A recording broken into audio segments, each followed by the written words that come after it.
পরীদের জাদুর ঘর। একটি ছোট্ট গ্রামে ছিল একটি পুরানো গাছ, যার ভেতরে ছিল পরীদের জাদুর ঘর। গ্রামের লোকেরা বিশ্বাস করত সেই গাছের মধ্যে পরীরা থাকে। একদিন ছোট্ট মেয়ে রিনি গাছটির কাছে এসে দেখতে পেল গাছের একটি ছোট্ট দরজা খোলা। কৌতূহলবশত সে দরজার ভেতরে ঢুকল।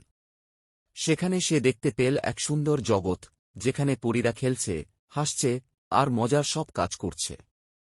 পরীরা রিনিকে দেখে হাসিমুখে বলল, তুমি আমাদের বিশেষ অতিথি।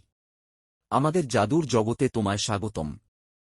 রিনি খুব খুশি হল আর পরীদের সঙ্গে মিলে সে আনন্দে দিন কাটাল।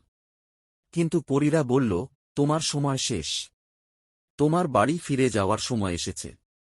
তবে মনে রেখো, এই গাছের কথা কাউকে বলো না। রিনি প্রতিজ্ঞা করল আর পরীদের ধন্যবাদ জানিয়ে ফিরে এল।